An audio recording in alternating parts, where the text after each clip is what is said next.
Muy bien, pues oye, buenos días a todos y muchísimas gracias a la Fundación Seres y a Carmen por compartir este ratito conmigo, donde esperamos compartir e ilusionarnos en un tema que yo sé que para nosotras dos es súper relevante y donde queremos daros pues esa nota de optimismo y de confianza de que la tecnología realmente está siendo un motor y una fuerza de inclusión, ¿no? Y donde barreras que hemos tenido a nivel físico, geográfico, social, pues la tecnología nos está ayudando a conectar y a crear esos puentes de oportunidades, ¿no? Y esto es algo que en el banco lo tenemos absolutamente embebido en la estrategia y permitirme que comparta con vosotros algunos de los ejemplos, ¿no?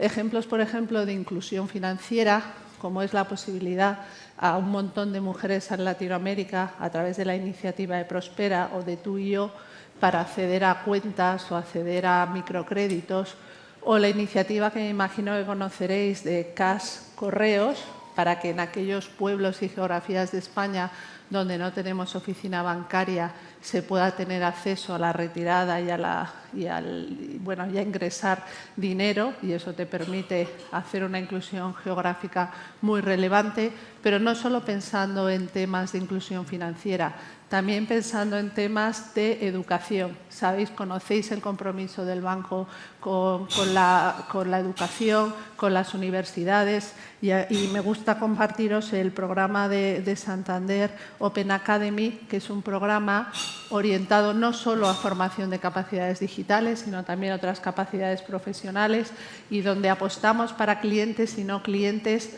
en la educación como la palanca fundamental para mejorar la empleabilidad, ¿no? Y creo que todo eso, pues son hechos, que es lo que al final hace que esto realmente esté en la estrategia del banco, ¿no? Y creo que es súper importante, y lo comentaba el anterior ponente, y yo soy una convencida de ello, la tecnología no viene a sustituir al ser humano, viene a engrandecerlo, viene a darle unas capacidades, y va a depender también mucho de nosotros y de las grandes organizaciones cómo usemos esa tecnología al servicio de la sociedad, ¿no? Y que realmente nadie se quede atrás en esa transformación. Y con este cambio donde la tecnología tiene que ser esa fuerza que acompañe. Carmen, me encantaría comenzar preguntándote cómo ves tú cómo la tecnología está reescribiendo las reglas del juego para todas las personas en materia de inclusión. Tú lo has dicho muy bien, ¿no? La clave de la inclusión, en primer lugar, es el acceso. Yo, desde mi rol que he tenido pues, en políticas públicas como secretaria de Estado, siempre la frase era no dejar a nadie atrás, ¿no? Y no dejar a nadie atrás significaba pues, ni las pequeñas y medianas empresas, porque las grandes como vosotras siempre es más fácil acceder a las ventajas de la tecnología, pero tampoco dejar atrás pues, a la gente mayor o a la gente sin recursos o a la gente sin conocimiento, ¿no? Y la tecnología siempre ha permitido algo, que era superar las barreras incluso físicas. Yo, cuando trabajaba con la ONCE, siempre les decía, o las organizaciones con discapacidades, vosotros sois los beta-testers de la humanidad, porque todos nacimos con discapacidades y moriremos con discapacidades cuando nos hacemos mayores. Y gracias a que existe pues, gente que no puede ver, se han inventado las tecnologías text-to-speech. Gracias a que existe gente que tiene discapacidad visual, hemos desarrollado herramientas de inteligencia artificial para ver imágenes. Y gracias a gente que no puede andar, hemos desarrollado exoesqueletos que también van a servir a las personas que tienen ningún problema de movilidad a trabajar en un puesto de trabajo en una cadena de producción sin tener lesiones musculares, ¿no? Por lo tanto, siempre pensemos que la discapacidad es algo temporal. Todos somos discapacitados en algún momento de nuestra vida, o cuando nacemos o cuando nos hacemos mayores. Y la tecnología está superando muchísimas de esas barreras. Pero la barrera del acceso, que en España la tenemos muy bien resuelta, porque casi al 100% de la población española tiene acceso a la banda ancha de 100 megabits por segundo, sea fija, móvil o satélite. Cuando lo ves a nivel mundial, y está trabajando en el Consejo Asesor de Naciones Unidas, pensar que hay 3.000 millones de personas en el mundo que no tienen acceso a Internet. ¿Cómo va a acceder a las ventajas de la tecnología si hay 3.000 millones de personas en el mundo que aún no tienen acceso a Internet? Por lo tanto, la accesibilidad es muy importante. Y la accesibilidad también a nivel de la competencia, como tú lo decías. Y ahí hay un salto muy importante con la inteligencia artificial actual, que es la IA generativa. Si os fijáis, hasta ahora, la gran barrera de entrada para acceder al conocimiento o a Internet o acceder a la web del banco es que alguien supiera cómo navegar por Internet, supiera utilizar el WhatsApp. ¿Y qué hemos dicho? tenemos que aprender el lenguaje de la máquina. ¿Cuál era el lenguaje de la máquina? Aprender a programar. Pero decimos, tenemos que aprender a programar porque nos tenemos que relacionar con la máquina. ¿Qué ha pasado ahora? Que no hace falta que aprendamos el lenguaje de la máquina, porque la máquina es capaz de entendernos con el lenguaje humano. Por tanto, estamos en un momento único para la humanidad, que es eliminar la última barrera que existía para acceder al conocimiento. Y ese conocimiento era precisamente el lenguaje natural. Yo creo que estamos en un momento absolutamente único. Y yo creo que los bancos también sois esa gran red de contactos a nivel territorial, a nivel de la capacidad de acceso. Y me gustaría saber vosotros, en esta accesibilidad, cómo aprovecháis estas herramientas, que además, no sé si sabes tú, que a nivel de la Ley Europea de Inteligencia Artificial, los bancos no sois considerados de alto riesgo, pero sí que tenéis un foco en que no sesguéis en vuestras decisiones, ¿no? Que los algoritmos que regulan la relación con el cliente no estén sesgados. Entonces, me gustaría saber qué estáis haciendo desde el banco para aprovechar esas tecnologías de manera que facilitéis esa accesibilidad sin sesgos. Efectivamente. No, ya has comentado muchas cosas que la verdad que tenemos que estar súper orgullosos de la situación del punto de partida de España, porque claramente estamos en una posición inmejorable para dar ese salto, ¿no? Y lo que decíamos, la accesibilidad y todo lo que tiene que ver con el uso de la tecnología para mejorar la inclusión en el banco no es un proyecto de cumplimiento de que viene y ahora tenemos que hacerlo, es de verdad cambiar la forma de cómo diseñamos, de cómo nos comunicamos y cómo nos relacionamos. Y tú lo explicabas muy bien, no solo la inclusión pensando en capacidades físicas, sino cognitivas, en temas de edad. Tenemos que asegurar esa visión 360. Y por eso el proyecto de accesibilidad en el banco ha sido un antes y un después, porque hemos decidido que esto iba a ser cambiar el modelo de relación con los clientes desde el diseño hasta la comunicación.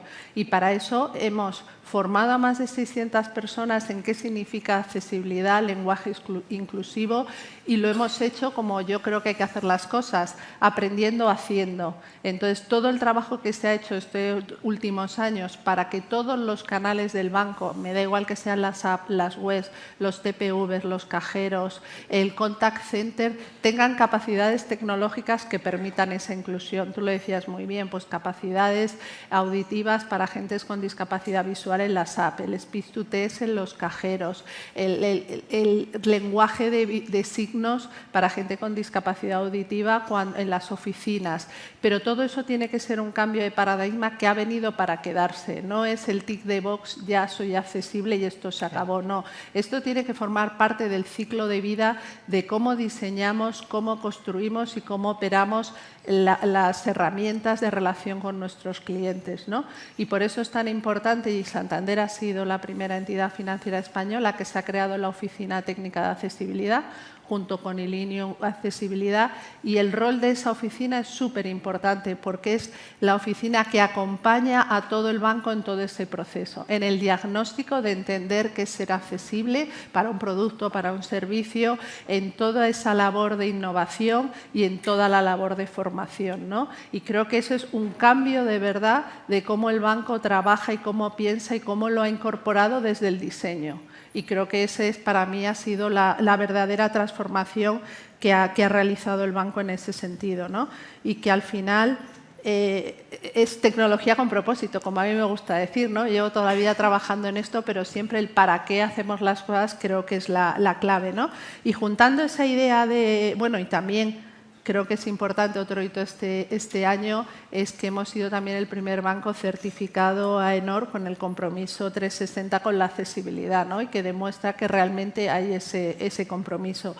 Y en esa idea, Carmen, de colaboración y propósito, ¿cómo ves tú, que ya nos esbozabas algo, ¿no? La inteligencia artificial como esa oportunidad de colaboración bien común, win-win entre innovación y propósito. Bueno, yo creo que es la clave, ¿no? Digo, como copresidenta del Consejo Asesor de Inteligencia Artificial de Naciones Unidas hemos elaborado un documento que se llama Cómo gobernar la IA para el bien de la humanidad, ¿no?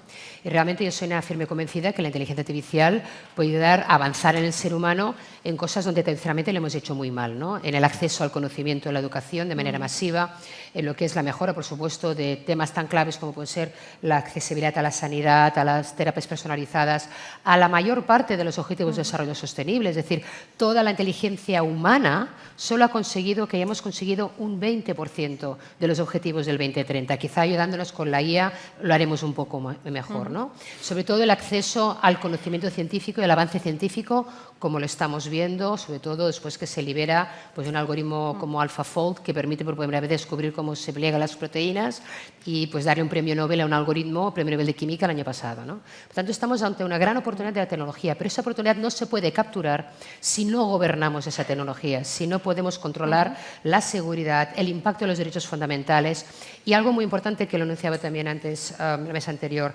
Jaime, es la única tecnología que ha creado el ser humano que puede seguir evolucionando sin agencia humana.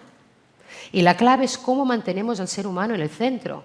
Está muy bien decirlo, pero ¿cómo? ¿Cómo mantenemos al ser humano en el loop? Evidentemente, lo decía Fernando también, no hace falta que nos vayamos a escenarios distópicos de que enviamos un dron y decide bombardear una escuela más allá de la instrucción inicial. No, es que yo puedo decirle a esta sala, ¿me puedes poner la temperatura a 18 grados que me estoy asando? Y decir, no. Imagina, estás en tu casa, ¿puedes bajar la temperatura? Y decir, no, pues que me estoy asando, ya. ¿No? O sea, esto está ocurriendo ahora. No tenemos el control de la tecnología. Por tanto, tenemos que entender que con la tecnología se puede delegar, pero no se puede abdicar. Y ahí tenemos que tomar el control de la regulación y de la gobernanza y poner límites a ese uso de la tecnología y entender que la tecnología valdrá lo que la tecnología sea representativa. En este análisis de la inteligencia artificial a Naciones Unidas nos damos cuenta que esta gobernanza tiene 3 déficits a nivel global. Un déficit de transparencia. Estos son cajas negras que han desarrollado grandes compañías y que no nos quieren contar cómo se han hecho. Por tanto, ¿cómo quieres que yo lo adopte de manera masiva? Si no sé cómo está hecho, si sesga por diseño o me está propagando riesgos sistémicos. 2, por tanto, una falta de rendición de cuentas y una falta de diversidad que ya se ve en los datos. Pensar que toda la IA que conocemos hoy en día solo se ha entrenado con datos del norte global, procesados con capacidades de computación del norte global y por ingenieros del norte global. No hay un solo país del sur global que tenga un solo superordenador de los 118 que hay en el mundo. Y cuando, y esto lo hizo el presidente Modi de India, hizo la demo en la cumbre de París, dijo, si vas a una herramienta de Stable Diffusion que diseña imágenes por la IA y le dices, dibújame una persona que pinta o escribe, 100 de cada 100 veces va a ser diestro, nunca te va a proponer un zurdo.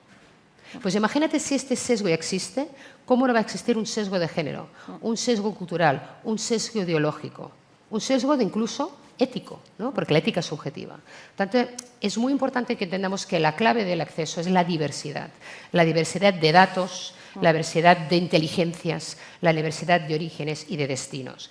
Y ahí en un mundo donde resulta que lo de la diversidad ya no está de moda, porque nos habían dicho que eran principios y resulta que ya no son principios, por tanto, cuando no son principios, que son intereses, ¿no?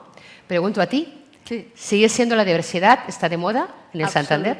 Absolutamente. Para mí siempre ha sido una prioridad. Antes de que empezara muchas de las conversaciones, llevo ya un montón de años trabajando y creo absolutamente en que cuanto más diversos sean tus equipos, y hablo de tecnología porque es la responsabilidad que yo tengo, pero la podríamos extender al resto, mejor va a ser el resultado. Más difícil de gestionar, pero mejor es el resultado. Y realmente esto es una ventaja competitiva, porque tú lo explicabas muy bien, Carmen. La tecnología muestra a los clientes, a los empleados y a la sociedad los sesgos que tengan las personas que las crean. Y por eso es tan importante. Es un reflejo de cómo nosotros la queramos gestionar. Y por eso es tan importante el tener esa diversidad desde el diseño de la tecnología. Porque si no, al final nos estaremos quedando, pues como cuando tú tienes un equipo de gente como tú, pues todos piensan como tú. Con lo cual el resultado pues será bastante de mediocre. Y entonces es más complejo tener esa diversidad, por supuesto, pero hay que apostar por ello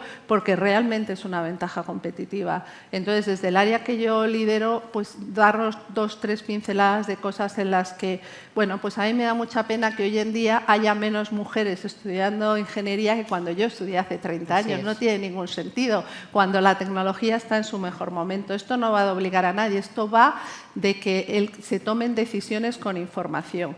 Y como desafortunadamente esto empieza muy pronto y a los 10, 11, 12 años muchas niñas deciden que ellas no quieren estudiar esto, por determinadas razones quedaría para otra conferencia, pues una de las iniciativas de las que yo estoy más orgullosa, que es Digital Girls, Santander Digital Girls, que hacemos con Technovation Girls, que es una organización americana, que es el mayor evento mundial de emprendimiento donde enfrentamos a las niñas a resolver problemas de desarrollo sostenible con la tecnología, para que pierdan ese miedo y para que realmente vean que la tecnología no es el fin, es el medio.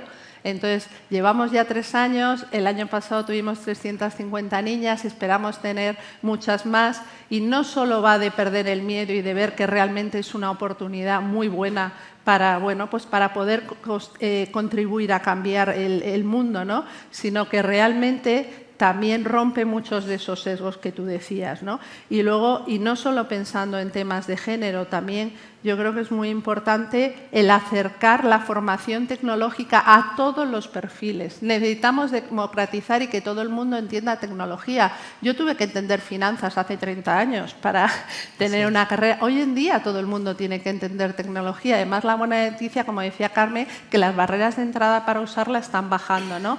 Y también otra iniciativa que me siento muy orgullosa es la colaboración que estamos haciendo con NASCO, con Ousman, con NASCOTEC. Hemos montado un hub tecnológico en Ghana, donde no solo le damos equipos informáticos, sino tenemos desarrolladores, porque como dice Ousman, hay que alimentar las mentes. Hay que asegurar que desde el conocimiento y el talento la mejor forma de que esos países también avancen es teniendo gente que sepa usar la tecnología para progresar, ¿no?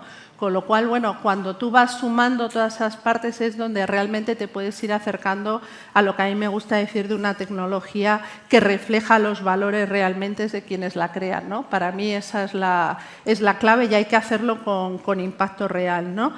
Y con esa mirada, Carmen, me gustaría preguntarte, ¿qué papel crees que tiene, siguiendo con esta conversación, el talento femenino en este paradigma tecnológico y cómo lo podemos acelerar desde la colaboración público-privada? Evidentemente con formación, con acceso y también empezando a entender que estamos en una sociedad donde hay un modelo que ya no nos sirve, estamos heredando un modelo que no nos sirve, el heredado de la revolución industrial no nos sirve ni como modelo económico, ni productivo, ni social. Y estamos en un nuevo mundo que aún está por diseñar, lo estamos diseñando ahora, ¿no? Que un poco, casi el orden global ha desaparecido y ahora no tenemos otro, o sea, estamos en el desorden global, ¿no?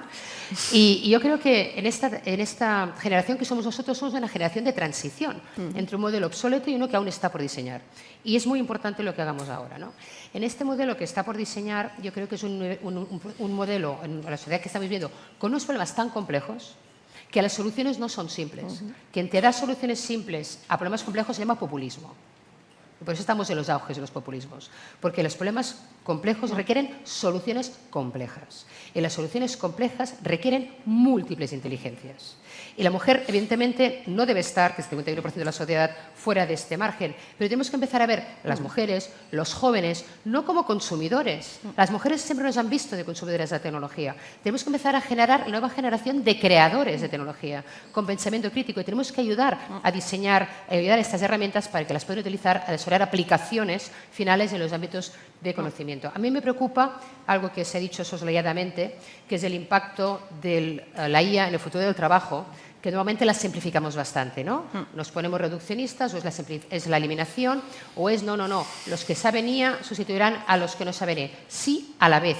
Va a haber un impacto de sustitución neta, la IA agéntica va a reemplazar y sustituir al ser humano en muchas tareas. Segundo, va a haber un efecto de complementariedad de asistencia para hacer mejor lo que ya hacemos y hay una capacidad aún no explotada de augmentación humana, cosas que el ser humano va a hacer gracias a la IA que no podría hacer. Tenemos que poner los ojos porque este impacto no va a ser uniforme. Y las mujeres que tienen más representación en el mundo laboral, en en el mundo de los servicios y el ámbito de tareas burocráticas y administrativas se van a ser mayor afectadas por esa capacidad de disrupción y por esa capacidad de eliminación. Y ahí tenemos que desarrollar políticas públicas y de formación, no de upskilling, sino de reskilling, porque esas tareas ya no van a ser necesarias. Yo creo que el futuro, me gustaría que dieras tú cómo lo ves, Cristina, para terminar. Sí.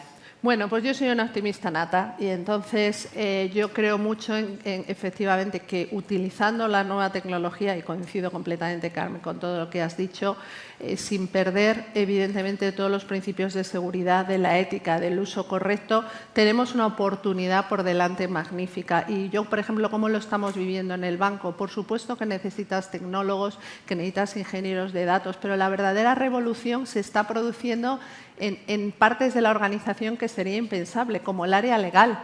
Porque para mí lo que esta tecnología te permite, al haber reducido las barreras y poder utilizar lenguaje natural, es que los expertos letrados y expertos legales puedan repensar cómo hacer las cosas de otra manera y puedan pensar que realmente qué cosas pueden hacer de mucho más valor. Entonces, yo creo que hay un concepto ahí del matching teaching que me gusta decir a mí, de que tenemos que enseñar desde la experiencia de cada uno en nuestra función cómo la máquina nos puede ayudar, pero sin perder todo ese pensamiento crítico y todo ese liderazgo humano, ¿no? Entonces, creo que la oportunidad es magnífica y que, bueno, y que tenemos que, como siempre, aprovecharla, adaptarnos, y estoy completamente de acuerdo, y que el reskilling y lo que cada uno, la reinvención que cada uno hagamos va a ser fundamental, ¿no? Pero que la oportunidad es enorme, ¿no? Añadiendo ahí, y por última reflexión, yo diría que lo más importante es que el futuro no está escrito. Efectivamente. Nos hacen creer que la tecnología es inevitable. No, nosotros nos vamos a dormir un día, nos vamos a levantar y si hay suerte el mundo es utópico y si hay mala suerte el número es distópico. Sí. Aquí están todas las personas que están tomando decisiones cada día. Por lo tanto, las decisiones las estamos tomando ahora. El futuro depende de lo que decidamos hoy, de las acciones que tomemos. Totalmente. Creo que ChatGPT nos enseña una cosa, que es que lo importante no son las respuestas, lo importante son las preguntas, ¿no? Y yo creo que estamos en un momento de hacernos muchísimas preguntas. El otro día me decía una persona, dime 5 cosas que la IA no podrá hacer de aquí 5 años. Y digo, aquello que hoy decidamos que no queremos que haga. Absolutamente. Muchas gracias.